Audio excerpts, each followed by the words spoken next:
Hello everyone, welcome to Disha YouTube channel. അപ്പോൾ RPF SI and കോൺസ്റ്റബിളിനെ പറ്റി നിങ്ങൾ എല്ലാവരും അറിയാൻ ആഗ്രഹിക്കുന്ന ഒരു കാര്യത്തിനെ കുറിച്ച് സംസാരിക്കാനായിട്ടാണ് ഞാനിന്ന് വന്നിട്ടുള്ളത്. അപ്പോൾ നിങ്ങൾക്ക് എല്ലാവർക്കും എപ്പോഴും പഠിച്ചു തുടങ്ങുമ്പോഴേ തോന്നുന്ന ഒരു ഡൗട്ടാണ് കട്ട് ഓഫ് എങ്ങനെയായിരിക്കും, സേഫ് സ്കോർ എങ്ങനെയായിരിക്കും, എത്ര മാർക്ക് മേടിക്കണം എന്നൊക്കെയുള്ള ഒരുപാട് ഡൗട്ടുകളാണ് നിങ്ങൾക്ക് പഠിക്കുന്നതിന് മുമ്പേ സ്റ്റാർട്ട് ചെയ്ത് തുടങ്ങുന്നത്. എക്സാം പോലും അടുത്ത് കാണില്ല, എന്നാലും നിങ്ങൾക്ക് അറിയേണ്ടത് ഇങ്ങനത്തെ കാര്യങ്ങളായിരിക്കും. അപ്പോൾ എപ്പോഴും നിങ്ങൾ മനസ്സിലാക്കുക, നമ്മുടെ വാക്കൻസി ലിസ്റ്റ് അതുപോലെ തന്നെ നമ്മുടെ എങ്ങനെയായിരിക്കണം, നമ്മുടെ ഒരു എക്സാമിൻ്റെ ഒരു ടഫ്നെസ് ലെവൽ അങ്ങനെയൊക്കെ അനുസരിച്ചായിരിക്കും എപ്പോഴും കട്ട് ഓഫും അതുപോലെ ഈ സ്കോറും ഒക്കെ മാറി മാറി വരുന്നത്. എന്നാലും നിങ്ങൾ എപ്പോഴും പഠിക്കുമ്പോൾ ഇത്ര എന്ന് പറഞ്ഞൊരു ടാർഗറ്റ് സെറ്റ് ചെയ്തേ പഠിക്കാവൂ എന്നുള്ളൊരു രീതി പറഞ്ഞു തരാൻ വേണ്ടിയിട്ടാണ് ഞാനിപ്പോൾ വന്നിട്ടുള്ളത്. അപ്പോൾ എന്തായാലും നിങ്ങളിപ്പോൾ RPFൻ്റെ എക്സാം വരുമെന്ന് ചിലപ്പോൾ സെപ്റ്റംബറിലാണ് എക്സാം നോട്ടിഫിക്കേഷൻ എന്ന് വെച്ചാൽ എക്സാമിൻ്റെ ആ ഒരു ഇത് വരേണ്ടത്. പക്ഷേ ഇതുവരെയും വന്നിട്ടില്ല, അതിൻ്റെ നോട്ടിഫിക്കേഷൻ ഒന്നും അങ്ങനെ വന്നിട്ടില്ല. ബട്ട് സ്റ്റിൽ നിങ്ങൾ എന്ത് ചെയ്യുക, നിങ്ങൾക്ക് കിട്ടുന്ന ടൈം നിങ്ങൾ മാക്സിമം പഠിക്കാനായിട്ട് യൂസ് ചെയ്യുക എന്നുള്ളത് മാത്രമേ എനിക്ക് പറയാവുള്ളൂ. അപ്പോൾ നിങ്ങൾക്ക് കിട്ടുന്ന ടൈം ഒന്നും കളയാണ്ട് നിങ്ങൾ എന്ത് ചെയ്യുക, നന്നായിട്ട് തന്നെ പഠിക്കാൻ ശ്രമിക്കുക. ഓക്കെ, അപ്പോൾ നമുക്ക് safe score of RPF constable and SIക്ക് എത്ര സേഫ് സ്കോർ കിട്ടണം എന്നുള്ളൊരു കാര്യമാണ് നിങ്ങൾ ആലോചിക്കേണ്ട. ഇപ്പം യൂണിഫോം പോസ്റ്റാണ്, അല്ലെങ്കിൽ നിങ്ങൾക്ക് ഇപ്പം എന്താ ഫിസിക്കൽ ഉണ്ടെന്നൊക്കെ വിചാരിച്ചിട്ട് കുറച്ച് മാർക്ക് മതി എന്നുള്ള രീതിയിലൊന്നും ചിന്തിക്കരുത്. എപ്പോഴും ഇപ്പോൾ നമ്മുടെ GD വന്നപ്പോഴും നിങ്ങൾ ശ്രദ്ധിച്ച് കാണും, ഫിസിക്കൽ ഉള്ള ഒരു സംഭവം തന്നെ. പക്ഷെ കട്ട് ഓഫ് വന്നപ്പോൾ ശ്രദ്ധിച്ച് കാണുമല്ലോ, 65 ആ ഒരു രീതിയിലൊക്കെ തന്നെയാണ് എക്സാമിന് കട്ട് ഓഫ് വന്നത്. അതും 160 എന്നുള്ള ഒരു സ്കോറിൽ നിന്നാണ്. 160-ന് 65 ആ ഒരു 70 റേഞ്ചിൽ തന്നെയാണ് നമ്മുടെ കട്ട് ഓഫ് വരുന്നത്. അപ്പം എപ്പോഴും പഠിക്കുമ്പോൾ എന്ത് ചെയ്യുക, നിങ്ങൾ എപ്പോഴും കൂടുതൽ മാർക്ക് വാങ്ങിക്കാൻ വേണ്ടിയായിട്ട് ശ്രദ്ധിക്കേണ്ടതുണ്ട്. കാരണം കൂടുതൽ മാർക്ക് വാങ്ങിച്ചാൽ മാത്രമേ നമുക്ക് എന്ത് ചെയ്യാൻ പറ്റുള്ളൂ, മനസ്സ് റിലാക്സ് ആയിട്ട് നമുക്ക് ബാക്കി കാര്യങ്ങൾ ചെയ്യാൻ പറ്റുള്ളൂ. ആ ഒരു കാര്യം എപ്പോഴും എന്ത് ചെയ്യുക, ചിന്തിക്കുക. ഓക്കെ, അപ്പോൾ എന്തായാലും നമുക്ക് കൂടുതൽ വൈകിപ്പിക്കേണ്ട എന്താണ് സേഫ് സ്കോർ, എങ്ങനെയാണ് ആ ഒരു സേഫ് സ്കോറിൽ എത്തേണ്ട കാര്യമൊക്കെ നമുക്ക് ജസ്റ്റ് ഒന്ന് നോക്കാം. അപ്പോൾ നമ്മുടെ ടോട്ടൽ വാക്കൻസി നിങ്ങൾക്കറിയാം, നിങ്ങളുടെ തളർത്താൻ വേണ്ടി പറയുന്നതല്ല, നിങ്ങൾക്ക് അറിയാമെന്നുള്ള ഒരു കറക്റ്റ് ഒരു സംഭവമാണ്. എന്തോന്ന് വാക്കൻസി പൊതുവേ എന്താണ് ബാക്കി വർഷങ്ങളെ വെച്ച് നോക്കുമ്പോൾ ഇത്തവണ വേക്കൻസി എന്തായിരുന്നു, കുറവായിരുന്നു. പിന്നെ നിങ്ങൾക്കുള്ള അറിയാമെന്നുള്ള ഒരു കാര്യം, റെയിൽവേ നടത്തുന്ന ഈ ഒരു എക്സാമിനേഷൻ RPF അല്ലെങ്കിൽ RPF റെയിൽവേ പോലീസ് എന്ന് പറയുന്ന സംഭവം കഴിഞ്ഞ വർഷം നടക്കുന്നതെന്ന് പറഞ്ഞാൽ, കഴിഞ്ഞ വർഷമല്ല ഇതിന് മുന്നേ നടക്കുന്ന എപ്പോഴാണ്, 2019, ഒരു നീണ്ട 5 വർഷത്തിൻ്റെ ശേഷമൊക്കെയാണ് ശരിക്കും പറഞ്ഞാൽ, 5 വർഷം 4 വർഷത്തിൻ്റെ ഇടവേളയ്ക്ക് ശേഷമാണ് ശരിക്കും എക്സാം ഇപ്പോൾ എന്ത് ചെയ്തിരിക്കുന്നത്, വിളിച്ചിരിക്കുന്നത്. എന്നിട്ട് പോലും ഒരു വാക്കൻസി കുറച്ചാണ് ഇട്ടത്. മേ ബി ഇതെന്ത് ചെയ്യാം, ഇനി വരുമ്പോൾ കൂടുമായിരിക്കാം, നമുക്കറിയത്തില്ല. എന്നാലും സ്റ്റിൽ എത്ര വാക്കൻസി എത്രയേ ഉള്ളൂ, നമുക്ക് 4660 വാക്കൻസി. ചെറിയ വാക്കൻസി ആയിട്ടൊന്നും കരുതണ്ടല്ലോ. നമുക്കിപ്പം ഏതൊരു സംഭവം വന്നാലും വാക്കൻസി ഒക്കെ ഇങ്ങനെയൊക്കെ തന്നെയായിരിക്കും. നമ്മൾ എത്ര എഫേർട്ട് ഇട്ട് ആ ഒരു അത്രയും സ്കോറിന് 100-നുള്ളിൽ കയറുക എന്നുള്ളൊരു 100 പേരുടെ ഇടയിൽ നമ്മൾ എന്ത് ചെയ്യുക, ഒരാളാവുക എന്നുള്ളൊരു കാര്യം തന്നെയാണ് നിങ്ങൾ എപ്പോഴും എന്ത് ചെയ്യേണ്ടത്, ചിന്തിക്കേണ്ടത്. ഓക്കെ, അപ്പോൾ എന്തായാലും ടോട്ടൽ വാക്കൻസി 4660 പറഞ്ഞിരിക്കുന്നത് കേട്ടോ, 4660. അതിൽ SIക്ക് മാത്രം വാക്കൻസി എത്രയാണ്, 452 പറഞ്ഞിരിക്കുന്നത്. ഓക്കെ, 452 പറഞ്ഞിരിക്കുന്നത്. അത് കഴിഞ്ഞ് RPF കോൺസ്റ്റബിളിന് എത്രയാണ്, 4208. നമുക്കിപ്പോൾ SIയെ വെച്ച് കമ്പയർ ചെയ്യുമ്പം കോൺസ്റ്റബിളിനാണ് എന്ത് ചെയ്തിരിക്കുന്നത്, അവർ വാക്കൻസി ഇത്തവണ എന്ത് ചെയ്തിരിക്കുന്നത്, കുറച്ചും കൂടെ കൂട്ടി തന്നിരിക്കുന്നത്. നിങ്ങൾക്കറിയാം SIയും കോൺസ്റ്റബിൾ എടുത്തപ്പോൾ കോൺസ്റ്റബിൾ കുറച്ചും കൂടെ എന്താണ്, നമുക്കറിയാം SIയെ അപേക്ഷിച്ച് നോക്കുമ്പോൾ കുറച്ച് ഒരു ലോവർ പോസ്റ്റ് തന്നെയാണ്. സ്റ്റിൽ എന്താണ്, നല്ലൊരു പോസ്റ്റ് തന്നെയാണ്. കാരണം റെയിൽവേയിലായതുകൊണ്ട് അത്യാവശ്യം നല്ല സമാധാനമുള്ള ഒരു ജോലി ആയിരിക്കാം. അപ്പോൾ അങ്ങനെ ആലോചിക്കുമ്പോൾ നിങ്ങൾ എന്താണ്, അതും 10ാം ക്ലാസ് യോഗ്യതയാണ്. നമ്മുടെ കോൺസ്റ്റബിളിന് പറയുന്നത് 10ാം ക്ലാസ് യോഗ്യതയും SIക്ക് വരുന്നത് ഡിഗ്രി യോഗ്യതയാണ്. എന്തുകൊണ്ട് നോക്കിയാലും കോൺസ്റ്റബിൾ കിട്ടുന്നത് അതിൻ്റേതായ ഒരു ബെനിഫിറ്റ് നിങ്ങൾക്ക് എന്തായിരിക്കും, ആ ഒരു എക്സാം കാറ്റഗറിയിൽ പെടുന്നവർക്ക് അതെന്തായിരിക്കും, നല്ലൊരു യൂസ്ഫുൾ ആയിട്ട് തന്നെയാണ് നിങ്ങൾ ചിന്തിക്കേണ്ടത് കേട്ടോ. 4000 ഇത്ര ആയിപ്പോയി എന്നുള്ളൊരു രീതിയിൽ ഒരിക്കലും ചിന്തിക്കരുത്. അത്രയും വാക്കൻസിയിൽ നിങ്ങൾ ഒരാളാവാൻ തന്നെയാണ് എപ്പോഴും എന്ത് ചെയ്യേണ്ടത്, നിങ്ങൾ പ്രയത്നിക്കേണ്ടത്. നിങ്ങളുടെ ഹാർഡ് വർക്കിലൂടെ മാത്രമേ എന്ത് ചെയ്യാൻ പറ്റത്തുള്ളൂ, ഇത്തവണ എന്തായാലും RPF കിട്ടത്തുള്ളൂ. അത് ഉറപ്പാണ്. നിങ്ങൾ എത്രത്തോളം ഹാർഡ് വർക്ക് കൊടുക്കുന്നു ആ ഒരു രീതിക്ക് എക്സാം ഇത്തവണ കിട്ടും. കാരണം വാക്കൻസി ഇത്രയും ഉള്ളതുകൊണ്ട് അതൊരു നെഗറ്റീവായിട്ട് ഒരിക്കലും കാണരുത്. എപ്പോഴും മനസ്സിലാക്കേണ്ട കാര്യം, ഹാർഡ് വർക്ക് ചെയ്താൽ മാത്രമേ നമുക്ക് എന്ത് ചെയ്യാൻ പറ്റത്തുള്ളൂ, ലിസ്റ്റിൽ കയറാൻ പറ്റുള്ളൂ. ലക്കിനൊക്കെ കയറുക എന്ന് പറഞ്ഞാൽ അത്രയും വാക്കൻസി ഉണ്ടായിരിക്കണം. ഇതിപ്പോൾ നമുക്ക് ഈ ഒരു വാക്കൻസിയിൽ കയറണമെങ്കിൽ എത്രയും എഫേർട്ട് ഇടണം. നിങ്ങളുടെ ഭാഗത്തുനിന്ന് നല്ലൊരു എഫേർട്ട് ഉണ്ടെങ്കിൽ നിങ്ങൾക്ക് എന്ത് ചെയ്യാൻ പറ്റത്തുള്ളൂ, ഇതിനകത്ത് കയറാൻ പറ്റത്തുള്ളൂ. ആദ്യമേ ഞാൻ നെഗറ്റീവ് അടിക്കുന്നു എന്നുള്ളൊരിതൊന്നും വിചാരിക്കരുത്, അതാണ് സത്യാവസ്ഥ. ഓക്കെ, അപ്പോൾ നിങ്ങൾ മനസ്സിലായി കാണും, 482 4208 വാക്കൻസിയാണ് വരുന്നത്. ഈ പറയുന്ന പോലെ തന്നെ കോൺസ്റ്റബിൾ ആകുമ്പോൾ എന്താണ്, 10ാം ക്ലാസ് യോഗ്യതയാണ്. 10ാം ക്ലാസ് യോഗ്യത ഉള്ളവർക്ക് എല്ലാവർക്കും എക്സാമിന് എന്ത് ചെയ്യാം, അറ്റൻഡ് ചെയ്യാം. അപ്പോൾ എക്സാം അറ്റൻഡ് ചെയ്യുമ്പം ആ ഒരു ലെവലിലായിരിക്കും എക്സാം വരുന്നത് അല്ലേ. SIക്കും കോൺസ്റ്റബിളിനും ഡിഫറെൻറ്റ് എക്സാമിനേഷനാണ്. അതുകൊണ്ട് തന്നെ SIക്ക് വരുന്നത് എന്തായിരിക്കും, ഡിഗ്രി ലെവലിലെ ക്വസ്റ്റ്യൻസ് ആയിരിക്കും. ഡിഗ്രി ലെവൽ എന്ന് പറഞ്ഞാൽ കുറച്ചും കൂടെ അഡ്വാൻസ് ആയിരിക്കും പൊതുവേ മാത്സും റീസണിങ്ങും ഒക്കെ വരുന്നത്. അതേസമയം നമ്മുടെ കോൺസ്റ്റബിൾ ആണെങ്കിൽ ബേസ് ലെവലിൽ നമുക്ക് അത്യാവശ്യം അറിയുന്ന ഒരാൾക്ക് നല്ല സ്കോർ വാങ്ങിക്കാൻ പറ്റുന്ന ഒരു രീതിക്ക് തന്നെയാണ് പറയുന്നത് കേട്ടോ. അപ്പോൾ എന്തായാലും CBT 1 എത്രയൊക്കെയാണ് നമ്മുടെ ഒരു പാറ്റേൺ അല്ലെങ്കിൽ എക്സാം പാറ്റേൺ പോകുന്ന ഒരു രീതി എങ്ങനെയാണ്? ഫസ്റ്റ് എന്താണ്, CBT 1 ആണ് അല്ലേ. CBT 1 ആണ് കമ്പ്യൂട്ടർ ബേസ്ഡ് എക്സാമിനേഷൻ നിങ്ങൾ ക്വാളിഫൈ ആവണം. അത് കഴിഞ്ഞ് എന്തുണ്ട്, ഫിസിക്കൽ എഫിഷ്യൻസി ടെസ്റ്റ് ഉണ്ട്. ഇതിനെയൊക്കെ കുറിച്ച് ഡീറ്റെയിൽഡ് വീഡിയോ ഞാൻ ചെയ്തിട്ടുണ്ട്. ഫിസിക്കൽ എഫിഷ്യൻസി നിങ്ങൾ എങ്ങനെയാണ് ഫിസിക്കൽ ഓടിയെടുക്കേണ്ട കാര്യമൊക്കെ ഞാൻ പറഞ്ഞിട്ടുണ്ട്. അപ്പോഴും ചോദിച്ചവരുണ്ട് ഫിസിക്കലിൻ്റെ ഇവിടെ എക്സാം പോലും വന്നില്ല, എന്തിനാ ഫിസിക്കലിൻ്റെ കാര്യം പറയണമെന്ന്. പക്ഷേ നിങ്ങൾ എന്ത് ചെയ്യുക, എപ്പോഴും അഡ്വാൻസ് ആയിട്ടിരിക്കുക. നമ്മളിപ്പോൾ എന്താ പറയുക, എല്ലാവരും ഒരു പടി മുന്നേ എന്ത് ചെയ്യുക, പ്രിപ്പയർ ചെയ്ത് തുടങ്ങിയിട്ട് എന്ത് ചെയ്തിട്ടുള്ളൂ, കാര്യമുള്ളൂ. അതാണ് നിങ്ങൾ മനസ്സിലാക്കേണ്ടത്. ഇത്രയും ഒരു കോമ്പറ്റീഷൻ വേൾഡിൽ നിങ്ങൾ നിൽക്കുമ്പോൾ എത്ര മുന്നേ നിങ്ങൾ പ്രിപ്പറേഷൻ സ്റ്റാർട്ട് ചെയ്യുമോ അത്രയും മുന്നേ നിങ്ങൾക്ക് എന്ത് കിട്ടും, ജോലി കിട്ടും. ആ ഒരു കാര്യം മാത്രമേ നിങ്ങൾ ആലോചിക്കാവൂ. ഓക്കെ, ഇപ്പോൾ ഫിസിക്കൽ എഫിഷ്യൻസി ടെസ്റ്റ് PET, നമ്മുടെ റണ്ണിങ്, അതുപോലെ ലോങ് ജമ്പ്, ഹൈ ജമ്പ് എന്നൊക്കെ പറയുന്ന സംഭവമാണ് രണ്ടാമത്തെ ടെസ്റ്റ് ആയിട്ട് വരുന്നത്. അപ്പോൾ ഇത് ക്വാളിഫൈ ആവണവർ നേരെ എന്താണ്, ഈ ഒരു എക്സാമിനേഷൻ ക്വാളിഫൈ ആവണം. ഇത് കഴിഞ്ഞിട്ടാണ് എന്ത് ചെയ്യുന്നത്, ഒരു ഫൈനൽ കട്ട് ഓഫ് അവർ വീണ്ടും റിലീസ് ആവുന്നത്. ഇത് കഴിഞ്ഞൊരു കട്ട് ഓഫ് ഉണ്ട്, ഈ കട്ട് ഓഫ് ക്ലിയർ ചെയ്തവർ ഈ കട്ട് ഓഫിലേക്ക് ബാറായിട്ട് ചെയ്യുന്നത്. അപ്പോൾ ഇതും കഴിഞ്ഞവർക്ക് എന്ത് കിട്ടത്തുള്ളൂ, അടുത്ത എന്തിലോട്ട് മാറാൻ പറ്റത്തുള്ളൂ, മെഡിക്കൽ ടെസ്റ്റ്, അതുപോലെ ഡോക്യുമെൻ്റ് വെരിഫിക്കേഷനിലേക്ക് നമുക്ക് എന്ത് ചെയ്യാൻ പറ്റത്തുള്ളൂ, എത്താൻ പറ്റത്തുള്ളൂ. അപ്പം ഇത്രയും കാര്യങ്ങൾ പ്രൊസീജിയേഴ്സാണ് നമുക്കുള്ളത്. അപ്പോൾ ഇത്രയും പ്രൊസീജിയേഴ്സിൽ നമ്മൾ എന്ത് ചെയ്യണം, കവർ ചെയ്താൽ മാത്രമേ നമുക്ക് എന്ത് ചെയ്യാൻ പറ്റുള്ളൂ, ഒരു കേന്ദ്ര സർക്കാർ ജോലി നമ്മുടെ കയ്യിലായെന്ന് പറയാൻ പറ്റത്തുള്ളൂ. അപ്പോൾ അതെന്ത് ചെയ്യുക, നല്ലപോലെ ശ്രദ്ധിക്കുക, അത്രയും ലെവൽ ഉണ്ടാണെന്ന് മനസ്സിലാക്കുക. എന്തായാലും നമുക്കറിയേണ്ട എന്താ, നമ്മൾ CBT 1 എങ്കിലും നമ്മൾ ക്ലിയർ ചെയ്യണം. അതെങ്ങനെയാണ് ക്ലിയർ ചെയ്യണതിന് മാത്രം ഇപ്പം എന്ത് ചെയ്താൽ മതി, ചിന്തിച്ചാൽ മതി അല്ലേ. അത് മാത്രം ഇപ്പം നമ്മുടെ ലക്ഷ്യമായിട്ട് എപ്പോഴും കരുതുക. അപ്പോൾ നമുക്ക് പഠിക്കേണ്ട സബ്ജക്ട്സ് ഏതൊക്കെയാണെന്ന് നിങ്ങൾക്ക് പൊതുവെ അറിയുന്നത് തന്നെയാണ്. എന്നാലും പറയാണ്, റീസണിങ് എത്രയാണ്, 35, മാത്സ് എത്രയാണ്, 35 ക്വസ്റ്റ്യൻ, GK GS എത്രയാണ്, 50. അതായത് GKയും ഉണ്ട് GSഉം ഉണ്ട്. GK ഓർ GS ആണ് 50 എന്നുള്ളൊരു രീതിയിലാണ് വന്നിരിക്കുന്നത്. ചിലപ്പോൾ എന്തായിരിക്കാം 25 എന്ന രീതിയിലായിരിക്കാം മാർക്കിങ് പോകുന്നത് കേട്ടോ. അപ്പോൾ ആ ഒരു കാര്യം ശ്രദ്ധിക്കുക. അപ്പോൾ റീസണിങ് 35, മാത്സിന് 35, എല്ലാത്തിനും എത്ര മാർക്കാണ്, ടോട്ടൽ 120ന് 120 അങ്ങനെ ഒരു രീതിയിലാണ് അല്ലേ. 120 ക്വസ്റ്റ്യന് 120 മാർക്ക്, 120 ക്വസ്റ്റ്യന് 120 മാർക്ക്. ഈ സംഭവം തന്നെ മനസ്സിലാക്കുക. അതായത് ഒരു മാർക്കേ ഉള്ളൂ നമുക്ക് ഒരു ക്വസ്റ്റ്യൻ ശരിയായ. അപ്പം നിങ്ങൾ ആ ഒരു സേഫ് സ്കോറിൽ എത്തണമെങ്കിൽ എത്ര ക്വസ്റ്റ്യൻ അറ്റൻഡ് ചെയ്യണമെന്ന് നിങ്ങൾ ഇപ്പോഴേ കാൽക്കുലേറ്റ് ചെയ്ത് തുടങ്ങണം. നമ്മൾ അവിടെ പോയിട്ട് ഇത്ര ക്വസ്റ്റ്യനെ അറ്റൻഡ് ചെയ്യാൻ പറ്റിയെന്ന് പറഞ്ഞിട്ട് കാര്യമില്ല. ഇപ്പോഴേ ആ ഒരു എയിം സെറ്റ് ചെയ്യണം. ഇത്ര മാർക്ക് എനിക്ക് എന്ത് ചെയ്യണം, അല്ലെങ്കിൽ ഇത്ര ക്വസ്റ്റ്യൻസ് ഞാൻ അറ്റൻഡ് ചെയ്താലേ ഞാൻ ഈ ഒരു എക്സാമിനേഷൻ ക്ലിയർ ആകുമെന്നൊരു പ്രോപ്പർ ഒരു സംഭവം നിങ്ങളുടെ തലയിൽ ഉണ്ടായിരിക്കണം. എങ്കിൽ മാത്രമേ ശരിക്കും നിങ്ങൾക്ക് എന്ത് ചെയ്യാൻ പറ്റുള്ളൂ, ഈ എക്സാം നല്ലപോലെ ക്ലിയർ ചെയ്യാൻ പറ്റത്തുള്ളൂ. ഓക്കെ, അത് എളുപ്പമായ ഒരു കാര്യമായിട്ട് നിങ്ങൾ കരുതരുത്. നിങ്ങളായിട്ട് എഫേർട്ട് ഇട്ടാൽ മാത്രമേ അത് നടക്കത്തുള്ളൂ. ഓക്കെ, അപ്പം ടോട്ടൽ എത്രയാണ്, 120 ക്വസ്റ്റ്യൻസും ഉണ്ട്, 120 മാർക്കും ഉണ്ട്. അപ്പം നമ്മുടെ കട്ട് ഓഫ് 100 വന്നു കഴിഞ്ഞാൽ എത്ര ക്വസ്റ്റ്യൻ നിങ്ങൾ മിനിമം അറ്റൻഡ് ചെയ്യണം, ഒരു 110 ക്വസ്റ്റ്യൻ നിങ്ങൾ മിനിമം അറ്റൻഡ് ചെയ്യണം. ഒന്ന് ആലോചിച്ച് നോക്കിയേ, 120ന് 110 അറ്റൻഡ് ചെയ്യാന്ന് പറഞ്ഞാൽ നിങ്ങൾക്ക് നെഗറ്റീവ് ആകുമെന്ന പേടി കാണും, നിങ്ങൾക്ക് സമയം കിട്ടുമെന്നുള്ള പേടി കാണും. അങ്ങനെ പല പല കാര്യങ്ങൾ നിങ്ങളുടെ മൈൻഡിൽ കൂടെ പോകും.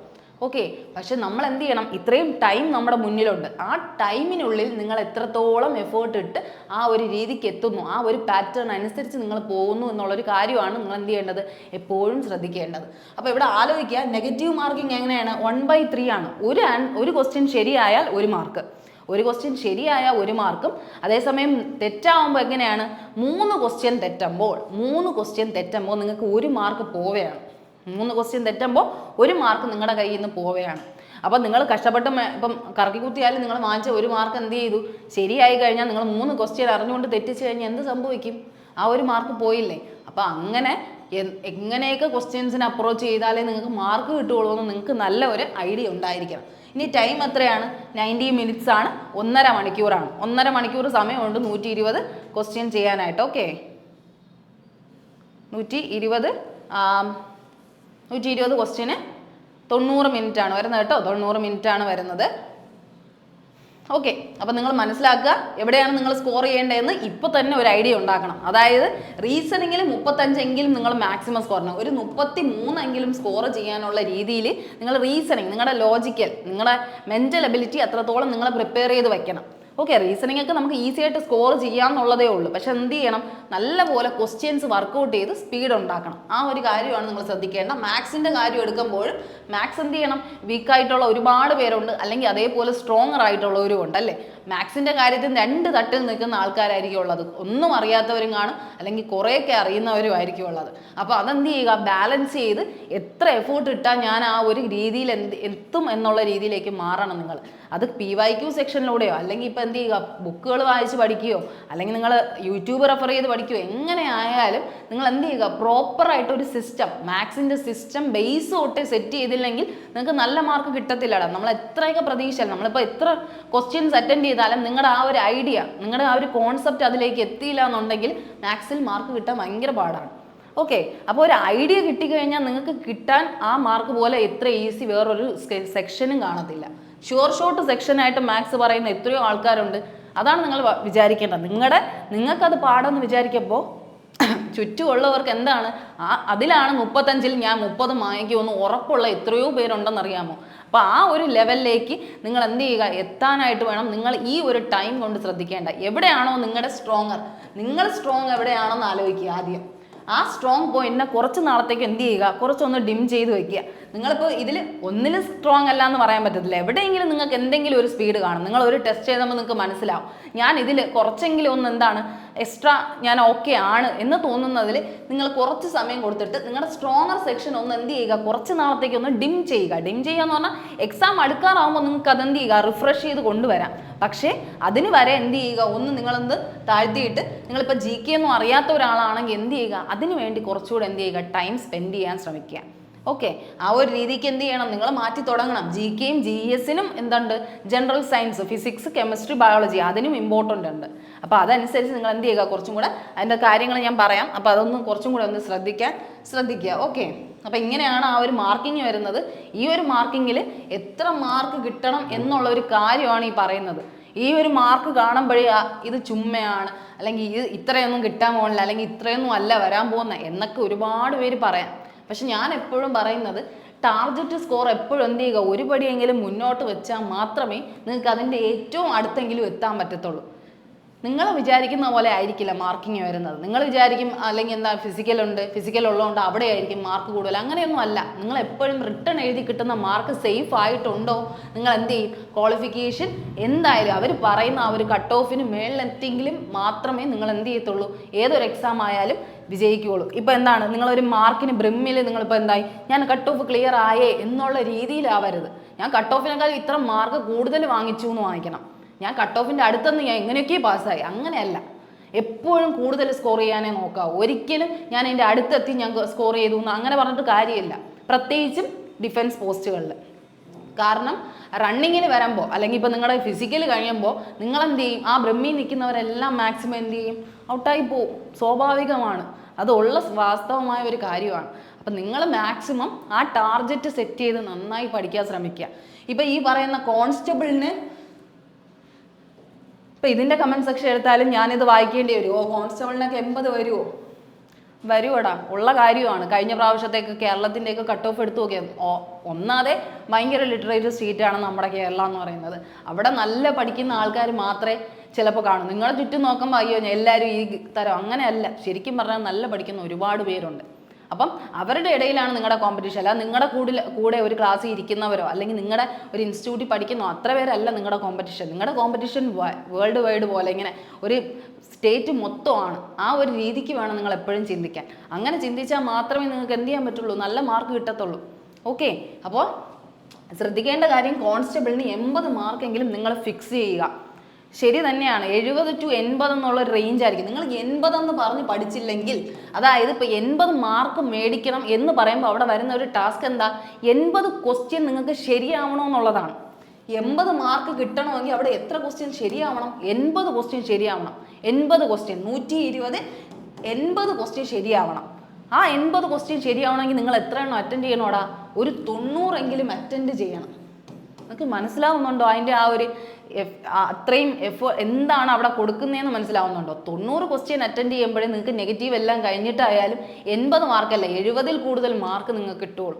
അപ്പോൾ എപ്പോഴും നിങ്ങൾ എന്ത് ചെയ്യുക, നല്ല രീതിക്ക് പഠിക്കും. നിങ്ങൾക്ക് ഇപ്പം കറക്കി കുത്താൻ പറ്റുമോ ബാക്കി 10 എണ്ണം, അങ്ങനെ ചുമ്മാ കറക്കി കുത്തിയ ഉള്ള മാർക്കും കൂടെയാണ് പോകുന്നത്. അപ്പം നിങ്ങൾക്ക് ഷോർട്ടായിട്ട് എത്ര ക്വസ്റ്റ്യൻ അറ്റൻഡ് ചെയ്യണം? 90 എണ്ണം അറ്റൻഡ് ചെയ്യണം. 120-ൽ 90 അറ്റൻഡ് ചെയ്യുന്ന ഈസി ആണോ? ഒരിക്കലും അല്ല. കാരണം GK യും GS-ഉം 50 മാർക്കിനാണ്. GK എത്രയെന്ന് പറഞ്ഞാൽ നമ്മൾ പഠിച്ചാലും തീരാത്തൊരു സംഭവമാണ്. അപ്പോൾ എങ്ങനെ ഷോർട്ടായിട്ട് മാർക്ക് വാങ്ങിക്കാമെന്ന് ഒരുപാട് പേർക്ക് ഡൗട്ട് കാണും. അതുകൊണ്ടാണ് പറയുന്നത്, ഒരു കൃത്യമായ ടൈം ടേബിൾ സെറ്റ് ചെയ്ത് വെച്ച് മാത്രമേ ഇങ്ങനെയുള്ള സംഭവങ്ങൾ എന്ത് ചെയ്യാവത്തുള്ളൂ. നിങ്ങൾ ടാർഗറ്റ് സെറ്റ് ചെയ്ത് പഠിക്കാവൂ. എങ്ങനെയെങ്കിലും ഞാൻ ജയിക്കുമെന്നല്ല, എവിടെ നിന്നൊക്കെ കുറേ പഠിച്ചിട്ട് നിങ്ങൾ ജയിക്കുമെന്ന് വിചാരിച്ചു കഴിഞ്ഞാൽ ജയിക്കില്ല. അതാണ് സത്യം. നമ്മൾ കൃത്യമായി ഒരു പ്ലാനിങ്ങോടെ കൃത്യമായി ഇങ്ങനെ ഫോളോ ചെയ്ത് പോയാൽ മാത്രമേ ഏതൊരു ലെവലിലും നിങ്ങൾക്ക് എത്താൻ പറ്റൂ. അല്ലാതെ നിങ്ങൾ വന്നിട്ട് ഇവർ ഇത്രേ പഠിപ്പിച്ചോളൂ, അല്ലെങ്കിൽ നിങ്ങൾ ഓരോ ഇൻസ്റ്റിറ്റ്യൂട്ടിൽ കുറ്റം പറഞ്ഞാൽ, അല്ലെങ്കിൽ നിങ്ങൾ പഠിച്ച ഒരു രീതിയെ കുറ്റം പറഞ്ഞിട്ട് കാര്യമില്ല. മനസ്സിലാവുന്നുണ്ടോ? നിങ്ങൾ എങ്ങനെ അതിനെ യൂസ് ചെയ്തു, അല്ലെങ്കിൽ നിങ്ങൾ എത്രത്തോളം അതിന് വേണ്ടിയായിട്ട് വർക്ക് ചെയ്തു എന്നുള്ളൊരു കാര്യമാണ് ഞാൻ അവിടെ പറയുന്നത്. അപ്പോൾ കോൺസ്റ്റബിളിന് 80 എന്ന് പറഞ്ഞൊരു ടാർഗറ്റ് മസ്റ്റായിട്ടും സെറ്റ് ചെയ്തേ പറ്റൂ. 80 മാർക്ക് കിട്ടിയേ പറ്റൂ.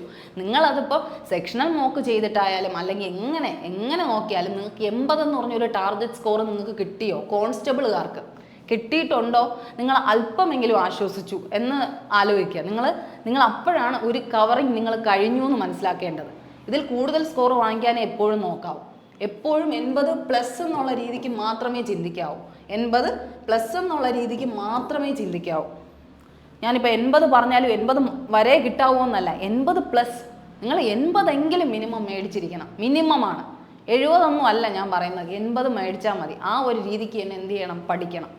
80 മേടിച്ച് കഴിഞ്ഞാൽ മാത്രമേ നിങ്ങൾ കട്ട് ഓഫ് ക്ലിയർ ആവുന്ന രീതിയിലുള്ള ഒരു എഫിഷ്യൻസി നിങ്ങൾക്ക് ഉണ്ടാവുള്ളൂ. ഓക്കെ, ആ ഒരു രീതിക്ക് തന്നെ പഠിക്കുക. നിങ്ങൾ 80 സെറ്റ് ചെയ്ത് പഠിച്ചു നോക്കുക. നിങ്ങൾക്കൊരു 70 അല്ലെങ്കിൽ 75 മാർക്കോളം നിങ്ങൾക്ക് കിട്ടാനുള്ള ഒരു പ്രയത്നം നിങ്ങൾ കൊടുക്കും. അങ്ങനെ കൊടുത്തിട്ടേ കാര്യമുള്ളൂ. നമുക്ക് ചിലപ്പോൾ കട്ട് ഓഫ് വരുന്നത് 66 അല്ലെങ്കിൽ നമ്മുടെ ഭാഗ്യം പോലെ ഒരു 60 ഒക്കെ ആയിരിക്കാം വരുന്നത്. അങ്ങനെ വരൂല, ഒരു ഉറപ്പാണ്. UR കാറ്റഗറി ഉണ്ട്, OBC ഉണ്ട്, ഇവർക്കൊക്കെ എന്തായാലും ഹൈ സ്കോർ തന്നെയായിരിക്കും എപ്പോഴും വരുന്നത്, പ്രത്യേകിച്ച് വാക്കൻസി ഇല്ലാത്തൊരു ടൈമിൽ. അതുകൊണ്ടാണ് ഞാൻ പറയുന്നത് 80+ മാക്സിമം വാങ്ങിച്ചിട്ടേ നിങ്ങൾക്ക് എന്തുള്ളൂ, യൂസ് ഉള്ളൂ. അപ്പോൾ നിങ്ങൾ മാക്സിമം 80 എന്ന് പറഞ്ഞൊരു സ്കോർ സെറ്റ് ചെയ്ത് വെച്ച് തന്നെ പഠിക്കുക. ഓക്കെ, നിങ്ങൾക്ക് പഠിക്കണം, നിങ്ങൾക്ക് ജോലി വേണമെന്നുണ്ടെങ്കിൽ ആ ഒരു രീതി തന്നെ ഫോളോ ചെയ്യാൻ ശ്രമിക്കുക. ഇനി സബ് ഇൻസ്പെക്ടർ ആണെങ്കിൽ എത്ര? 100. ഞാൻ 100 എഴുതിയിട്ടുള്ളൂ. ശരിക്കും പറഞ്ഞാൽ 110 മേടിക്കണം. 120-ന് 110 നിങ്ങൾ എന്ത് ചെയ്യണം? സ്കോർ ചെയ്യണം. കാരണം എത്രയാണ് വാക്കൻസി എന്നറിയാമല്ലോ. ആ വാക്കൻസിയിൽ നിങ്ങൾ ഇത്രയെങ്കിലും സ്കോർ ചെയ്തില്ലെങ്കിൽ നിങ്ങളൊന്നും അല്ല എന്നുള്ളതാണ്. അപ്പം മാക്സിമം 100 അത്രയും സ്കോർ ചെയ്തേ പറ്റൂ. അപ്പോൾ എത്ര ക്വസ്റ്റ്യൻ അറ്റൻഡ് ചെയ്യണം? 110 ക്വസ്റ്റ്യൻ അറ്റൻഡ് ചെയ്യണം. ഇവിടെ 110 വാങ്ങിക്കണമെങ്കിൽ എത്ര അറ്റൻഡ് ചെയ്യണം? നിങ്ങൾക്ക് മനസ്സിലാവുന്നുണ്ടോ? കാരണം ഇതൊരു ചെറിയ കാര്യമല്ല. അപ്പം പ്രോപ്പർ പ്രിപ്പറേഷൻസ് ഇല്ലാതെ നിങ്ങൾ RPF-ഉം SI-യും ചെയ്യാൻ പറ്റില്ല. അപ്പം നിങ്ങൾ എപ്പോഴും മനസ്സിലാക്കേണ്ടത് മാക്സിൽ മാക്സിമം മാർക്ക് സ്കോർ ചെയ്യണം. റീസണിങ്ങിൽ മാക്സിമം മാർക്ക് സ്കോർ ചെയ്യണം. GS-ൽ മാക്സിമം മാർക്ക് സ്കോർ ചെയ്യണം. GK-യിൽ ഒരു ഹാഫ് എങ്കിലും നിങ്ങൾ എന്ത് ചെയ്യണം? സ്കോർ ചെയ്യണം. 0.5% എങ്കിലും നിങ്ങൾ എന്ത് ചെയ്യണം? സ്കോർ ചെയ്യണം. എങ്കിൽ മാത്രമേ നിങ്ങൾക്ക് എവിടെ എത്താൻ പറ്റുള്ളൂ? ആ പറയുന്ന പോസ്റ്റിലേക്ക് എത്താൻ പറ്റുള്ളൂ. അപ്പം അതൊരു ചെറിയ കാര്യമായിട്ട് കാണാണ്ട് ഈ ഒരു ടാർജറ്റ് ഓറിയൻറ്റഡ് ആയിട്ട് നിങ്ങൾ എപ്പോഴും എന്ത് ചെയ്യുക? പഠിക്കാൻ ശ്രമിക്കുക. നിങ്ങൾ മോക്കൊക്കെ ചെയ്യുമ്പോൾ ഈ സ്കോറിൻ്റെ അടുത്ത് നിങ്ങൾ എത്തിയെങ്കിൽ മാത്രമേ നിങ്ങൾ എന്ത് ചെയ്യാവൂ? റെസ്റ്റ് എടുക്കാൻ പാടുള്ളൂ. അതുവരെ നിങ്ങൾ എന്ത് ചെയ്യണം? കംപ്ലീറ്റ് വർക്ക് ചെയ്തുകൊണ്ടിരിക്കണം. RPF വേണമെന്നുള്ളവരാണെങ്കിൽ എന്ത് ചെയ്യണം? കംപ്ലീറ്റ് വർക്കിങ്ങും ആ ഒരു രീതിയിലായിരിക്കണം. ഇതൊന്നും എളുപ്പമല്ല എന്ന് പറയുന്നവർ പറയും എന്താണ് ഇതൊന്നും നടക്കുന്ന കാര്യമല്ല എന്ന് പറയുന്നവർക്ക് എന്താണ് ജോലി വേണ്ടായിരിക്കും. ജോലി വേണമെന്നുള്ളവരാണെങ്കിൽ മസ്റ്റായിട്ടും ഈ ഒരു രീതിക്ക് തന്നെ പഠിച്ചാലേ നിങ്ങൾ എന്ത് കിട്ടത്തുള്ളൂ? ജോലി കിട്ടത്തുള്ളൂ. അത് ചെറിയൊരു കാര്യമല്ല. അത് ആ ഒരു രീതിക്ക് തന്നെ എന്ത് ചെയ്യുക? ഇമ്പോർട്ടൻസ് വെച്ച് തന്നെ നിങ്ങൾ എന്ത് ചെയ്യുക? പഠിക്കുക. SI-ക്കാണെങ്കിൽ 100, കോൺസ്റ്റബിളിനാണെങ്കിൽ 80. നിങ്ങൾ ഇതിൻ്റെയൊക്കെ കട്ട് ഓഫ് എടുത്ത് നോക്കി അറിയാം. 100 to 110 നോർമലി എല്ലാവരും പറയുന്നത്. 100 to 110, 110 എബോവ് ആണ് എല്ലാവരും പറയുന്നത് സബ് ഇൻസ്പെക്ടറിന്. അപ്പം ഈ ഒരു റേഞ്ചിൽ 70 to 80 ഈ ഒരു റേഞ്ചിൽ നിങ്ങൾ മേടിച്ചില്ല എന്നുണ്ടെങ്കിൽ നിങ്ങൾ എന്താണ്, നിങ്ങളവിടെ ഒരു ചാൻസ് ഉണ്ടോ എന്ന് ചോദിച്ചാൽ പോലും ചാൻസ് ഉണ്ടെന്ന് പറയാൻ പറ്റത്തില്ല. ആ ഒരു രീതിക്കാണ് കേട്ടോ. അപ്പോൾ ആ ഒരു കാര്യം ശ്രദ്ധിക്കുക. അപ്പോൾ ഇനി എങ്ങനെ പഠിക്കണം എന്ന് ഭയങ്കരമായിട്ട് ഡൗട്ടുള്ളവരാണെങ്കിൽ, അതായത് ഒരു ബേസും ഇല്ല അല്ലെങ്കിൽ നിങ്ങളൊരു സമയമില്ല എന്നൊക്കെ പറയുന്നവരാണെങ്കിൽ ഡെയിലി എത്ര ടൈം കൊടുക്കണോടാ? എത്ര ടൈം കൊടുക്കണം? നിങ്ങൾ ഡെയിലി എത്ര ടൈം കൊടുക്കണം? ഡെയിലി 5 മണിക്കൂറെങ്കിലും മിനിമം കൊടുത്തേ പറ്റുള്ളൂടാ. 5 മണിക്കൂർ കൊടുത്തേ പറ്റുള്ളൂ. ഹൗ ടു സ്റ്റഡി എന്നുള്ള രീതിയിലാണെങ്കിൽ എത്ര മണിക്കൂർ പഠിക്കണം, എങ്ങനെ പഠിക്കണം എന്നറിയാത്തവരാണ് നിങ്ങളെങ്കിൽ എന്ത് ചെയ്യണം? മാക്സിമം ടൈം കൊടുക്കേണ്ടത് 5 മണിക്കൂർ. 5 മണിക്കൂർ എന്ന് പറഞ്ഞപ്പോൾ നിങ്ങളൊരു ഇൻസ്റ്റിറ്റ്യൂട്ടിൽ പഠിക്കുന്നവരായിക്കോട്ടെ, അല്ലെങ്കിൽ ഓൺലൈൻ ക്ലാസ് ഉള്ളവരാണെന്ന് വിചാരിച്ചോ, അല്ലെങ്കിൽ നിങ്ങളിപ്പോൾ +2 ഒക്കെ കഴിഞ്ഞ് എന്തെങ്കിലും വർക്കൊക്കെ ചെയ്യുന്നവരാണ്, അല്ലെങ്കിൽ എന്തെങ്കിലും പ്രൈവറ്റ് ജോബ്സ് ചെയ്യുന്നവരാണ് നിങ്ങൾ. അങ്ങനെയെങ്കിൽ മാക്സിമം ഒരു 9-8 മണിക്കെങ്കിലും വീട്ടിൽ എത്തുന്നു, അല്ലെങ്കിൽ 7 മണിക്ക് വീട്ടിൽ എത്തുന്നു. ഫുഡൊക്കെ കഴിച്ചിട്ട് 8 മണി തൊട്ട് പഠിക്കാൻ ഇരിക്കുന്നവരാണെങ്കിൽ 8, 9, 10, 11, 12, 5 മണിക്കൂർ പഠിക്കാൻ ശ്രമിക്കുക. ഇനി 8 മണിക്ക് 9 മണി തൊട്ടേ പറ്റുമെന്നെങ്കിൽ 4 മണിക്കൂർ ശ്രമിക്കുക. പക്ഷേ അങ്ങനെ ഒരു ടൈം നിങ്ങൾ കൊടുത്തിട്ടേ കാര്യമുള്ളൂ. കാരണം 2 അവർ എന്തിനായിരിക്കണം? മാത്സിന് കൊടുക്കണം. ഞാൻ ഇപ്പോൾ പറയുന്നതിൻ്റെ കാര്യം നിങ്ങൾ ശ്രദ്ധിക്കുക. സ്ട്രോങ് സബ്ജക്റ്റ്, നിങ്ങളുടെ ഒരാളുടെ സ്ട്രോങ് സബ്ജക്റ്റ് ആയിരിക്കണം നിങ്ങൾ എന്ത് ചെയ്യേണ്ടത്? 2 മണിക്കൂർ കൊടുക്കേണ്ടത്. ഇപ്പോൾ സ്ട്രോങ് സബ്ജക്റ്റ് മാത്സ് ആണെങ്കിൽ നിങ്ങൾ അവിടെ 2 മണിക്കൂർ ഏതിന് കൊടുക്കണ്ട? മാത്സിന് കൊടുക്കണ്ട, GK കൊടുത്താൽ മതി. അവിടെ എന്തിനു കൊടുത്താൽ മതി? GK കൊടുത്താൽ മതി. പൊതുവേ ഒരു ജനറലി ഉള്ള ഒരു കാര്യം പറയുമ്പോൾ സ്ട്രോങ് സബ്ജക്റ്റ് എല്ലാവരുടെയും ബാക്കി വെച്ച് നോക്കുമ്പോൾ ഒരു വീക്ക് സബ്ജക്റ്റ് എപ്പോഴും ഏതാണ്? മാത്സ് ആണ് പൊതുവേ എന്നുള്ളൊരു കാര്യമാണ് പറയുന്നത് കേട്ടോ. ഇതല്ലാത്തവരും ഉണ്ട്, മാത്സിൽ നല്ല സ്കോർ എടുക്കുന്നവർ ഒരുപാട് പേരുണ്ട്. അവരെന്ത് ചെയ്യണം? അപ്പോൾ GK നോക്കിയാൽ മതി. GK കുറച്ചും കൂടെ എന്ത് ചെയ്യുക? ടൈം എടുത്ത് പഠിക്കാൻ ശ്രമിക്കുക. ഓക്കെ, അപ്പോൾ നിങ്ങളുടെ വീക്ക് സബ്ജക്റ്റ് ഏതാണെന്ന് വിചാരിച്ച് ആ വീക്ക് സബ്ജക്റ്റിന് എത്ര മണിക്കൂർ കൊടുക്കുക? 2 മണിക്കൂർ കൊടുക്കുക. ഓക്കെ, 2 മണിക്കൂർ. ഇപ്പോൾ മാത്സ് ആണ് സെറ്റ് ചെയ്ത് വെച്ചെങ്കിൽ 2 മണിക്കൂർ ഡെയിലി മാത്സിന് കൊടുക്കുക. ഓക്കെ, 2 മണിക്കൂർ ഡെയിലി മാത്സിന് കൊടുക്കുക. 1 മണിക്കൂർ എന്തിനു കൊടുക്കുക? GK topic wise. ഇപ്പം ഒരാഴ്ച ഉണ്ടെങ്കിൽ അതിൽ 5 ദിവസവും നിങ്ങൾ എന്ത് ചെയ്യണം? അവൈലബിൾ ആയിരിക്കണം പഠിക്കാൻ വേണ്ടി. കാരണം ഇതൊരു ചെറിയ പ്രോസസ്സല്ല. ഡെയിലി നിങ്ങൾ പ്രിപ്പയർ ചെയ്യുന്നുണ്ടെങ്കിൽ മാത്രമേ നിങ്ങൾക്ക് എന്ത് ചെയ്യാൻ പറ്റൂ? ആ ഒരു ടാർഗറ്റ് പറ്റുള്ളൂ. അതുകൊണ്ടാണ് പറയുന്നത് ഡെയിലി 1 അവർ എന്ത് ചെയ്യണം? GK ടോപ്പിക്ക് പഠിക്കണം. ടോപ്പിക് എന്ന് പറയുമ്പോൾ നമുക്കറിയാം GK ടോപ്പിക്കിൽ വരുന്നതാണ് ഹിസ്റ്ററി ഉണ്ട്, ജോഗ്രഫി ഉണ്ട്, പൊളിറ്റിക്സ് ഉണ്ട്, അതുപോലെ എക്കണോമിക്സ്, അങ്ങനത്തെ സബ്ജക്റ്റുകളുണ്ട്. അല്ലാതെ സ്റ്റാറ്റിക് GK ഉണ്ട്. അപ്പം നിങ്ങൾ ഏതാണോ ഒരു ദിവസം പഠിക്കുന്നത്, ഇപ്പം ഹിസ്റ്ററിയാണ് പഠിക്കുന്നതെന്ന് വെച്ചോ, ഹിസ്റ്ററിയുടെ തന്നെ കുറേ ക്വസ്റ്റ്യൻസ് ഉള്ള കുറേ കമ്പൈലേഷൻസ് ഒക്കെ എന്ത് ചെയ്യും? നിങ്ങൾക്ക് യൂട്യൂബിലൊക്കെ അവൈലബിൾ ആയിട്ട് കിട്ടും. അപ്പോൾ അതെന്ത് ചെയ്യണം? നിങ്ങൾ ഒരു ദിവസം ഒരു വീഡിയോ വെച്ച് 1 മണിക്കൂറിൻ്റെ ഒരു വീഡിയോ അത്രയും കണ്ടാൽ മതി. അല്ലെങ്കിൽ അരമണിക്കൂറിൻ്റെ ഒരു വീഡിയോ കണ്ടിട്ട് എന്ത് ചെയ്യണം? റിവൈസ് ചെയ്യണം. ആ സാധനത്തിനെ റിവൈസ് ചെയ്യുക. അല്ലെങ്കിൽ 1 അവർ കംപ്ലീറ്റ്ലി ആ ടോപ്പിക്, ഇപ്പം നിങ്ങളൊരു ഫെസ്റ്റിവൽ എന്ന് പറഞ്ഞൊരു ടോപ്പിക്കാണ് എടുത്തത്, ആ ഫെസ്റ്റിവലിൻ്റെ ടോപ്പിക്കിൽ വരുന്ന എല്ലാ കാര്യവും നിങ്ങൾ പ്രത്യേകം ഒരു ബുക്ക് എടുത്തേ പറ്റുള്ളൂ. ഇതിനു വേണ്ടി ഞാൻ എഴുതി സമയം കളഞ്ഞു ഒന്നൊന്നും വിചാരിക്കരുത്. നിങ്ങൾ എഴുതിയാൽ മാത്രമേ നിങ്ങൾ എന്തൊക്കെ പഠിച്ചു, എത്രത്തോളം നിങ്ങൾ കവർ ചെയ്തു എന്ന് നിങ്ങൾക്ക് പോലും ഒരു ഐഡിയ ഉണ്ടാവും. ഓക്കെ, അപ്പോൾ ഫെസ്റ്റിവൽസ് എന്ന് പറഞ്ഞൊരു ടോപ്പിക്കാണ് നിങ്ങൾ എടുക്കണമെങ്കിൽ കുറേ ഫെസ്റ്റിവൽസിന് എന്ത് ചെയ്യണം? ഈ ഒരു സ്റ്റേറ്റിൻ്റെ ഓർഡറിൽ തന്നെ എഴുതി പോകണം. അപ്പോൾ സ്റ്റേറ്റും നിങ്ങൾക്ക് എന്ത് ചെയ്യും? ഓർമ്മയായിരിക്കും. ഓരോ സ്റ്റേറ്റും യൂണിയൻ ടെറിട്ടറീസ് എല്ലാ രീതിയിൽ പഠിച്ചു പോകണം. അപ്പം ഫെസ്റ്റിവൽസ് എടുത്ത് എന്താണ് 1 മണിക്കൂർ കൊടുത്താൽ മതി. ഒരു ടോപ്പിക്കിന് 1 മണിക്കൂറേ ആവശ്യമുള്ളൂ. അതെന്ത് ചെയ്യുക? നിങ്ങൾക്ക് ഇപ്പോൾ യൂട്യൂബിലൊക്കെ കമ്പൈലേഷൻസ് കിട്ടും, ഫെസ്റ്റിവലിൻ്റെ കമ്പൈലേഷൻസ് കിട്ടും. ഏതെങ്കിലും ഒരു വീഡിയോ എടുത്തിട്ട് എന്ത് ചെയ്യുക? എല്ലാം എന്ത് ചെയ്യുക? എഴുതുക. അത് കഴിഞ്ഞിട്ട് എന്ത് ചെയ്യുക? 1 അവർ എന്തിന് കൊടുക്കുക? GSന് കൊടുക്കുക. GS പഠിക്കുമ്പോൾ എന്താ ശ്രദ്ധിക്കേണ്ടത്? GK പഠിക്കുമ്പം ടോപ്പിക്ക് വൈസ് പഠിക്കാൻ പറഞ്ഞു. ഒരു ടോപ്പിക്ക് എടുക്കുക, അതിൻ്റെ നോട്ട്സ്, അതിൻ്റെ ഈ ക്വസ്റ്റ്യൻസ് എന്ത് ചെയ്യുക? വർക്കൗട്ട് ചെയ്യുക. ഒരു ടോപ്പിക്ക് ബേസ് ചെയ്ത് തന്നെ പോവുക. ഇതേ സമയം ജനറൽ സയൻസ് ആണെങ്കിൽ ഇന്ന് എന്ത് ചെയ്യുക? ഫിസിക്സ് ആണ് നിങ്ങൾ നോക്കുന്നതെങ്കിൽ എന്ത് ചെയ്യുക? ഫിസിക്സിൻ്റെ അല്ലെങ്കിൽ GSൻ്റെ മിക്സഡ് ആയാലും കുഴപ്പമില്ല. PYQ സെക്ഷൻസ് ഉണ്ട്, പ്രീവിയസ് ഇയർ ക്വസ്റ്റ്യൻസ് ഉണ്ട്. അപ്പോൾ അതെന്ത് ചെയ്യുക? എടുത്തിട്ട് നിങ്ങൾ 1 മണിക്കൂർ ജനറൽ സയൻസിന് മാത്രമായിട്ട് കൊടുക്കുക. എന്നിട്ട് നിങ്ങൾ എഴുതുന്ന ടൈമിൽ നിങ്ങളൊന്ന് ആലോചിക്കുക, ഇത് ജനറൽ സയൻസിൽ ഇപ്പോൾ ഫിസിക്സ്, കെമിസ്ട്രി, ബയോളജി എന്നുള്ള 3 സബ്ജക്റ്റാണ് വരുന്നത്. അതിൽ ഇപ്പം നിങ്ങളൊരു ക്വസ്റ്റ്യൻ കാണുമ്പോൾ നിങ്ങൾക്ക് മനസ്സിലാവണം അത് ഫിസിക്സ് ആണോ, കെമിസ്ട്രി ആണോ, ബയോളജി ആണോ. ആ രീതിയിൽ നിങ്ങൾ എന്ത് ചെയ്യുക? ഡെയിലി അപ്ഡേറ്റ് ചെയ്യുമ്പോൾ നിങ്ങൾക്ക് മനസ്സിലാവും അത് ഇതിലാണ് വരുന്നതെന്നുള്ളത്. അപ്പം നിങ്ങൾക്ക് കുറച്ചും കൂടെ ആ ഒരു സബ്ജക്റ്റിൽ കുറച്ചും കൂടെ അവയർനെസ് ഉണ്ടാക്കിയെടുക്കാൻ പറ്റും. അപ്പോൾ ആ ഒരു രീതിയിൽ ഡെയിലി എന്ത് ചെയ്യുക? 1 അവർ 1 മണിക്കൂർ മാത്രമേ പറയണുള്ളൂ. ജനറൽ സയൻസിൻ്റെ പ്രീവിയസ് ഇയർ ക്വസ്റ്റ്യൻസ് ഒരു 50 ക്വസ്റ്റ്യനൊക്കെ 1 മണിക്കൂർ കൊണ്ട് നിങ്ങൾക്ക് വെറുതെ ചുമ്മാ എങ്കിലും നിങ്ങൾക്ക് എന്ത് ചെയ്യാൻ പറ്റും? നോക്കി പോകാൻ പറ്റും. അപ്പോൾ ആ 50 ക്വസ്റ്റ്യൻ ഡെയിലി പഠിച്ചു കഴിഞ്ഞാൽ നിങ്ങൾ എക്സാമിൻ്റെ ഡേ എത്തുന്നതിനിടയ്ക്ക് എത്രയോ ക്വസ്റ്റ്യൻ പഠിക്കുക. അതിൽ പോട്ടെ 25 ക്വസ്റ്റ്യനെ നിങ്ങൾ ഡെയിലി പഠിക്കുന്നുള്ളൂ എന്ന് വിചാരിച്ചോ, അത്രയും ക്വസ്റ്റ്യൻസ് നിങ്ങൾ കവർ ചെയ്യുകയാണ്. മനസ്സിലാവുന്നുണ്ട്? അപ്പം തന്നെ നിങ്ങൾ മാക്സിമം ഒരു ഐഡിയയിലെത്തും, ജനറൽ സയൻസിൻ്റെ ഒരു ഐഡിയയിലെത്തും. ഇനി GK ടോപ്പിക്ക് 1 മണിക്കൂർ, 1 മണിക്കൂർ GS ടോപ്പിക് മണിക്കൂർ എന്ത് ചെയ്യുക, ഇതെല്ലാം കൂടെ റിവൈസ് ചെയ്യുക. ഞാൻ പറഞ്ഞില്ലേ 2 മണിക്കൂർ മാത്സിന് കൊടുത്ത് 1 മണിക്കൂർ GK, 1 മണിക്കൂർ ജനറൽ സയൻസ്, 1 മണിക്കൂർ റിവിഷൻ എന്ന് പറഞ്ഞാൽ ഇപ്പം നിങ്ങൾ ഇത്രയും നേരം എന്താണോ പഠിച്ചത് അതിനെ ഒന്ന് എന്ത് ചെയ്യുക, ഒന്നും കൂടെ ജസ്റ്റ് ഒന്ന് അനലൈസ് ചെയ്യുക. ഇപ്പോൾ ഈ ഒരു മണിക്കൂർ 4 മണിക്കൂറേ കിട്ടുന്നുള്ളൂ. 9 മണിക്ക് എത്തണവരാണെങ്കിൽ 8 മണിക്ക് എത്തണവരാണെങ്കിൽ 9, 10, 11, 12 മണി വരെ പഠിക്കുകയല്ലോ നിങ്ങൾക്ക് എല്ലാവർക്കും. അത് കഴിഞ്ഞ് നിങ്ങൾ കളിക്കുക, കിടക്കുക, റിലാക്സ് ചെയ്യുക. എപ്പോഴും എന്ത് ചെയ്യുക, ടൈം കൊടുക്കുക. നിങ്ങൾ സ്ലീപ്പിംഗ് ഷെഡ്യൂളൊക്കെ നന്നായിട്ട് തന്നെ കൊണ്ടുപോകാൻ ശ്രമിക്കുക.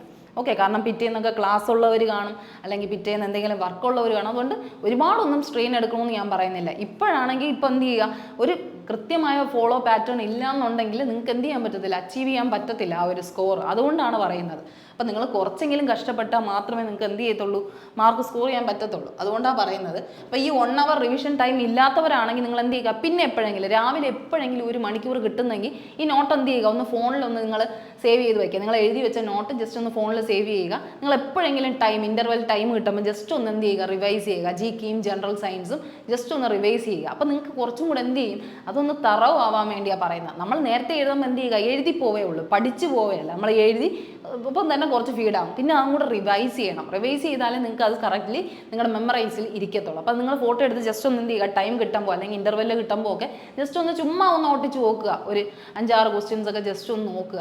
അപ്പോൾ നിങ്ങൾക്ക് കുറച്ചും കൂടെ ഫീഡ് ആവാൻ അത് നിങ്ങൾ എന്ത് ചെയ്യും, സഹായിക്കും. അപ്പം ഡെയിലി ഇത്രയെന്ന് പറഞ്ഞൊരു രീതിയിൽ പഠിച്ചു കഴിഞ്ഞാൽ നിങ്ങൾക്ക് എന്ത് ചെയ്യാൻ പറ്റും, അച്ചീവ് ചെയ്യാൻ പറ്റും. നമ്മൾ 4 മണിക്കൂറെങ്കിലും മിനിമം ഒരു ദിവസം കൊടുത്തിരിക്കണം. അത്രയും കൊടുത്താലേ നിങ്ങൾക്ക് എഫേർട്ട് ഇട്ടിട്ടേ കാര്യമുള്ളൂ. അല്ലാതെ ലാസ്റ്റ് നിമിഷം കൊണ്ട് എഫേർട്ട് ഇട്ടിട്ട് ഒരു കാര്യം ഉണ്ടാവുന്നില്ല. ഓക്കെ, അപ്പോൾ അതുകൊണ്ട് നിങ്ങൾ മാക്സിമം എഫേർട്ട് ഇടാൻ പറ്റുന്ന പോലെയൊക്കെ ചെയ്യുക. ഇനി അടുത്ത് നിങ്ങൾ പറഞ്ഞു സാറ്റർഡേ 3 മണിക്കൂറുണ്ട്. 3 മണിക്കൂർ ഇപ്പോൾ റീസണിങ് ഉണ്ടല്ലോ. റീസണിങ് നമ്മളിവിടെ തൊട്ടിട്ടില്ല. കാരണം എന്താ, നിങ്ങൾ ഡെയിലി പഠിക്കേണ്ട ഒരു സബ്ജക്റ്റ് അല്ല റീസണിങ്. ഓക്കെ, റീസണിങ് നിങ്ങൾക്ക് സ്പീഡ് ഉണ്ടാക്കിയെടുത്താൽ അത് നിങ്ങൾ എന്ത് ചെയ്യണമെന്ന് അറിയാമോ, പിന്നെ ഈ ഒരു എക്സാം വിളിക്കുന്നതിൻ്റെ ആ ഒരു ടൈം ആകുമ്പം ഡെയിലി ഒരു മോക്ക് വെച്ച് ചെയ്താൽ മാത്രം മതി. റീസണിങ് ഇപ്പോൾ തൊടണ്ട. മാക്സിമം നിങ്ങളിപ്പോൾ തൊടാതിരുന്നാൽ ശ്രമിച്ചാൽ മതി. കാരണം ഇപ്പം നിങ്ങൾ മാക്സിമം കോൺസെപ്റ്റുകളെല്ലാം ക്ലിയർ ആക്കി പോവുക. മാത്സിൻ്റെ സിലബസ് എല്ലാം കവർ ചെയ്യുക. നിങ്ങളുടെ ജനറൽ നോളജ് നല്ലപോലെ റിഫ്രഷ് ചെയ്ത് നിങ്ങളുടെ തലയിൽ നല്ലപോലെ സെറ്റാക്കി വെക്കുക. ജനറൽ സയൻസ് കംപ്ലീറ്റ് ചെയ്യുക. അത് കഴിഞ്ഞിട്ട് ആ എക്സാം നോട്ടിഫിക്കേഷൻ വരുന്ന ടൈം കൊണ്ട് മാത്രം ഡെയിലി എന്ത് ചെയ്യുക, അപ്ഡേറ്റ്സ് ചെയ്തുകൊണ്ടിരിക്കുക. ഡെയിലി അപ്ഡേറ്റ്സ് ചെയ്യുക എന്ന് പറഞ്ഞാൽ ഇപ്പോൾ നമ്മളെന്താ പറയുക, റീസണിങ്ങിൻ്റെ ഒരു സെക്ഷണൽ മോക്ക് വെച്ച് ഡെയിലി ഇപ്പോൾ ഒരുപാട് ടോപ്പിക്സ് ഉണ്ടല്ലോ. ബ്ലഡ് റിലേഷൻ ഉണ്ട്, സില്ലോജിസം ഉണ്ട്, അത് കഴിഞ്ഞ് നമ്മുടെ കോഡിങ് ആൻഡ് ഡീകോഡിങ് ഉണ്ട്. ഇതുപോലെ ഓരോ ടോപ്പിക്ക് വെച്ച് നിങ്ങൾ എന്ത് ചെയ്യുക, ഓരോ ദിവസവും എന്ത് ചെയ്യുക, ജസ്റ്റ് ഒന്ന് സെക്ഷണൽ മോക്ക് മാത്രം ചെയ്താൽ മതി റീസണിങ്ങിൻ്റെ കാര്യത്തിൽ. എന്നിട്ട് ആ ടൈം എക്സാം എത്തുന്ന സമയം കൊണ്ട് ഒരാഴ്ച കംപ്ലീറ്റ്ലി നിങ്ങൾ എന്ത് ചെയ്യുക, സ്പീഡ് എന്ത് ചെയ്യുക, 2 ആഴ്ച സമയം കൊണ്ട് സ്പീഡ് കൂട്ടി വരിക. ഓക്കെ, ഇപ്പം റീസണിങ് നിങ്ങൾ ആലോചിച്ച് പേടിക്കേണ്ട ആവശ്യമൊന്നുമില്ല. നമുക്ക് ഇപ്പം വേണ്ടത് എവിടെയാണ്, നിങ്ങൾക്ക് റീസണിങ് അറിഞ്ഞുകൂടാത്തവരാണെങ്കിൽ ഇപ്പോഴേ സ്റ്റാർട്ട് ചെയ്താൽ കുറച്ചും കൂടെ ബെനിഫിറ്റ് ഉണ്ടായിരിക്കും കേട്ടോ. ഇപ്പോഴേ സ്റ്റാർട്ട് ചെയ്തില്ലെങ്കിലും കുഴപ്പമില്ല. ആ ടൈം എടുക്കാറാവുമ്പോൾ നിങ്ങൾ സെറ്റ് ചെയ്താലും മതി. റീസണിങ്ങിൽ മാർക്ക് കിട്ടും എന്നുള്ളൊരു വിശ്വാസത്തിലാണ് റീസണിങ് ഇപ്പം തൊടണ്ട എന്നുള്ള രീതിയിൽ പറയുന്നത് കേട്ടോ. അല്ലാണ്ട് റീസണിങ് കംപ്ലീറ്റ്ലി അവോയ്ഡ് ചെയ്യണമെന്നല്ല. മാക്സിമം നിങ്ങൾക്ക് ആ ഒരു സ്പീഡ് കിട്ടിയാൽ മാത്രമേ, ആ സ്പീഡും അതുപോലെ തന്നെ അതിൻ്റെ ആ ഒരു ലോജിക്ക് കൃത്യമായി ഫോളോ ചെയ്ത് പോകാൻ പറ്റിയാൽ മാത്രമേ നിങ്ങൾക്ക് എന്ത് ചെയ്യാൻ പറ്റുള്ളൂ. അതും കൂടെ ശ്രദ്ധിക്കുക. ഒന്നീ നിങ്ങൾ സാറ്റർഡേ ടൈം കിട്ടുന്നുണ്ടെങ്കിൽ, ഇപ്പം ഞാൻ 3 മണിക്കൂറേ സാറ്റർഡേ പറഞ്ഞിട്ടുള്ളൂ. ആ സാറ്റർഡേ 3 മണിക്കൂർ ഞാൻ എന്തിനാണ് പറഞ്ഞിരിക്കുന്നതെന്ന് കണ്ടോ, കറണ്ട് അഫേഴ്സിനാണ് പറഞ്ഞിരിക്കുന്നത്. സാറ്റർഡേ 3 മണിക്കൂർ. കാരണം ഇത് തിങ്കൾ ടു വെള്ളി എന്നുള്ളൊരു ടൈം ടേബിളാണ്. 4 മണിക്കൂർ അല്ലെങ്കിൽ 5 മണിക്കൂർ മാക്സിമം കൊടുത്ത് ഇത്രയും സബ്ജക്റ്റ് പഠിക്കാൻ. ഇനി ഇതെന്താ, സാറ്റർഡേ എന്നുള്ളൊരു സമയം. ഇതിപ്പം തിങ്കൾ ടു ഫ്രൈഡേ കംപ്ലീറ്റ്ലി പഠിക്കണമെന്നല്ല. ഒരു ദിവസം നിങ്ങൾ ഒരു ലീവ് അല്ലെങ്കിൽ ഒരു ദിവസം നിങ്ങൾ നിങ്ങൾക്ക് പഠിക്കേണ്ടെന്നുണ്ടെങ്കിൽ അങ്ങനെ ഒരു ദിവസം വിട്ടാലും കുഴപ്പമില്ല. ഓക്കെ, പക്ഷേ സാറ്റർഡേ നമ്മൾ എന്ത് ചെയ്യണം, കറണ്ട് അഫേഴ്സിന് വേണ്ടി ഒരു 3 മണിക്കൂർ അല്ലെങ്കിൽ 2 മണിക്കൂർ മാറ്റി വയ്ക്കുക. കറണ്ട് അഫേഴ്സ് എന്ന് പറയുമ്പോൾ ജനുവരിയുടെ ഒരു കറണ്ട് അഫേഴ്സ് ആണ് നിങ്ങൾ നോക്കുന്നതെങ്കിൽ, ഇപ്പം നമുക്കറിയാലോ 6 മാസം മുമ്പുള്ള കറണ്ട് അഫേഴ്സ് അല്ലെങ്കിൽ 1 വർഷം മുന്നേ ഉള്ള കറണ്ട് അഫേഴ്സ് ആയിരിക്കും അവർ നോക്കുന്നത്. അപ്പോൾ നിങ്ങൾ എന്ത് ചെയ്യുക, ഓരോ മാസം വെച്ച് നിങ്ങൾ എന്ത് ചെയ്യുക, പഠിച്ചു പോവുക. ഓരോ ആഴ്ചയും ഓരോ മാസം വെച്ച് പഠിക്കുമ്പോൾ തന്നെ നിങ്ങൾ എന്ത് ചെയ്യും, ആ ഒരു എക്സാം വരുന്ന ടൈം കൊണ്ട് ഏകദേശം 1 വർഷവും കംപ്ലീറ്റ് ചെയ്യും. അത് നിങ്ങൾ മനസ്സിലാക്കുക. അപ്പോൾ എന്ത് ചെയ്യുക, ഓരോ ആഴ്ചയും ശനിയാഴ്ച എന്ന് പറഞ്ഞൊരു ദിവസം ഉണ്ടെങ്കിൽ നിങ്ങൾ കറണ്ട് അഫേഴ്സ് പഠിക്കണം. കറണ്ട് അഫേഴ്സ് 2 മണിക്കൂർ എടുത്ത് ആ കറണ്ട് അഫേഴ്സിൻ്റെ നമ്മൾ ഈ കമ്പൈലേഷൻസ് ഒക്കെ യൂട്യൂബിൽ കിട്ടും, അല്ലെങ്കിൽ നമ്മുടെ ഗൂഗിളിലും കിട്ടാറുണ്ട്, ടെലഗ്രാംസിൽ കിട്ടാറുണ്ട്. അപ്പം അങ്ങനെയൊക്കെ ചെയ്യുമ്പോൾ നിങ്ങൾ എന്ത് ചെയ്യും, ഒരു മാസത്തിൻ്റെ ഫുൾ കറണ്ട് അഫേഴ്സ് കിട്ടുകയാണ്. അപ്പം നിങ്ങൾ എന്ത് ചെയ്യണം, മാക്സിമം അത് നോക്കി എന്ത് ചെയ്യുക, പഠിക്കാൻ ശ്രമിക്കുക. ഓക്കെ, ആ ഒരു കമ്പൈലേഷൻ തന്നെ പഠിക്കാൻ ശ്രമിക്കുക. അപ്പോൾ നിങ്ങൾക്ക് ഇങ്ങനെ നോക്കി നോക്കി പോവേണ്ട ആവശ്യം വരത്തില്ല. അതിൽ വരുന്ന നിങ്ങൾ ബുക്സ് ആൻഡ് ഓതേഴ്സ്, അതുപോലെ അതിൽ വരുന്ന അവാർഡ്സ്, അങ്ങനെ സ്പോർട്സ് ഐറ്റംസ്, അങ്ങനത്തെ കുറേ കാര്യങ്ങൾ അതിൽ പുതുതായിട്ട് വരും. മിനിസ്റ്റേഴ്സ് മാറുന്നതൊക്കെ വരും, ഗവർണേഴ്സ് മാറുന്ന വരും. അതെല്ലാം എന്ത് ചെയ്യുക, പ്രത്യേകം ഇതായിട്ട് നിങ്ങൾ നോട്ട് ബൈ നോട്ടായിട്ട് എഴുതി പോവുക. അപ്പം അങ്ങനെ എഴുതി പോകുമ്പോൾ നിങ്ങൾ കറണ്ട് അഫേഴ്സ് ഏകദേശം സെറ്റായി വരും.